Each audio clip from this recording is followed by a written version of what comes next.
Como todos vocês sabem, um dos pilares deste canal aqui é as mídias perdidas e todo o seu vasto e triste universo. Apesar de sempre haver buscas por todas as mídias perdidas que se tem notícia, é claro que tem algumas que recebem uma atenção especial do povo.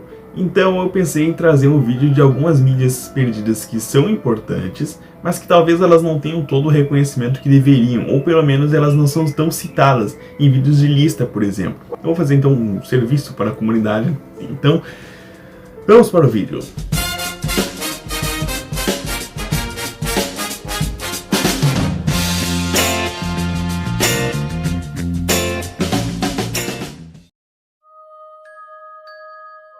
Em 20 de julho de 1969, um dos maiores feitos da humanidade foi realizado. O homem finalmente pisou na Lua.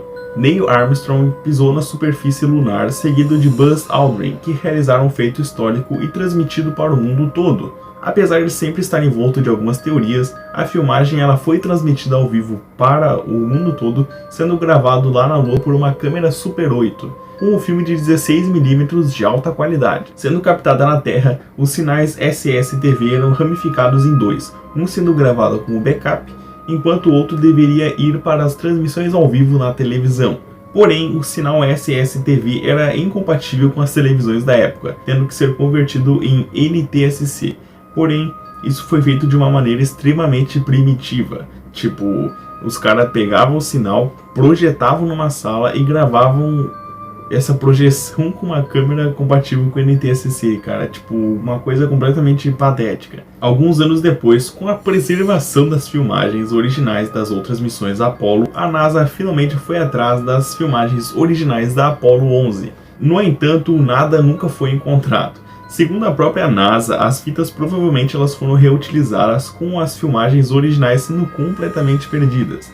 Isso tudo alimentou algumas teorias de que a NASA teria convenientemente perdido as fitas de uma possível grande armação e de que o homem nunca teria ido à Lua. O que temos hoje é a conversão primitiva feita para a televisão, perder as filmagens originais em alta qualidade e tem apenas as filmagens convertidas de uma maneira rudimentar.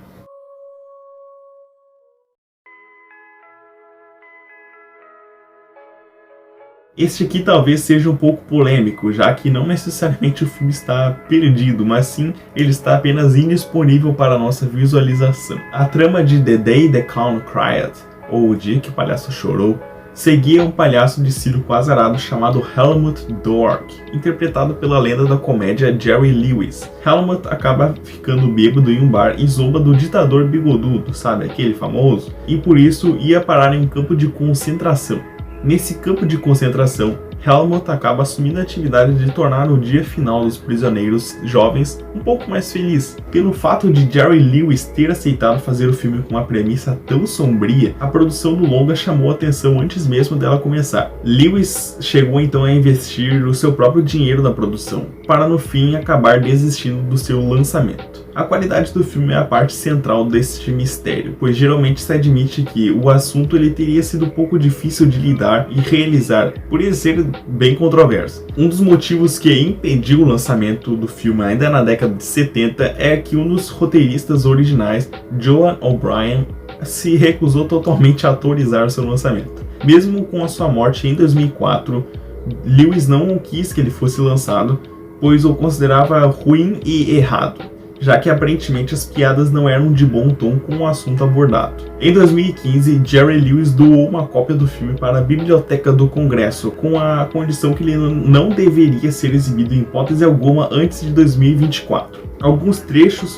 fotos e o roteiro do filme eles podem ser encontrados, mas o filme em si não. Alguns rumores dão conta de que a cópia que está com a Biblioteca do Congresso não está editada e que a sua exibição ela seria extremamente restrita em 2024. O status atual do filme é parcialmente encontrado, isso porque há fragmentos dele disponíveis, mas nada do filme completo.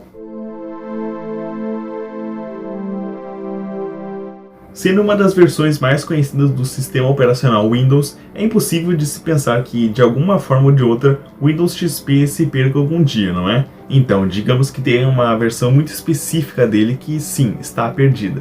Em meados dos anos 2000, surgem em fóruns algumas capturas de tela do Windows XP rodando simplesmente em um Famicom, a versão japonesa do nosso Nintendinho 8 bits. Parece surreal e realmente é, e pelo que se tem notícia, a ROM do jogo ela foi disponibilizada por um tempo, mas atualmente o bootleg encontra-se perdido.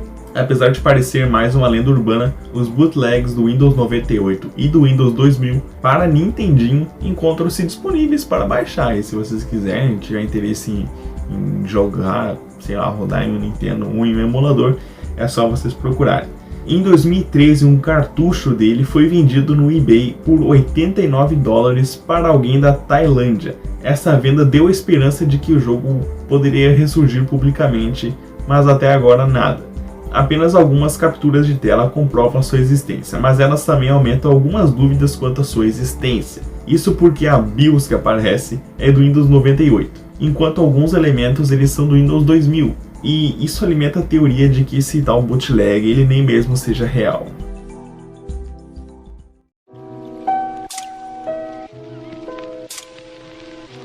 Segundo o Guinness Book of World Records, o filme mais longo de todos os tempos se chama The Cure for Insomnia, que dura incríveis 87 horas, mais ou menos 3 dias. Dirigido pelo já falecido John Henry Timmis IV, o filme segue o ator L.D. Gruban lendo um poema de 4.080 páginas, do mesmo nome que o filme. Em alguns momentos, surgem clipes de heavy metal e cenas de filmes pornográficos. Isso tudo para, segundo o diretor, manter o público atento. O filme foi feito para curar a insônia e reprogramar aí o relógio biológico dos espectadores. A única exibição do longa foi na Escola de Arte de Chicago entre 31 de janeiro e 3 de fevereiro de 1987. O filme nunca foi lançado em formato de vídeo e acredita-se que todas as cópias do filme elas foram perdidas. No entanto, existem algumas resenhas disponíveis no IMDb e no Google, onde alguns usuários afirmam ter visto o filme em outras oportunidades. Apesar de existir uma longa busca pelo filme até hoje, o maior filme da história, pelo menos em questão de duração, encontra-se perdido. You do?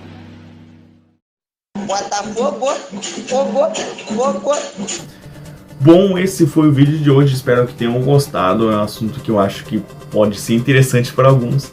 Então, se vocês gostaram, considerem se inscrever no canal, deixar o seu like, divulgar para todos que vocês quiserem divulgar. E por hoje é só, então, adeus.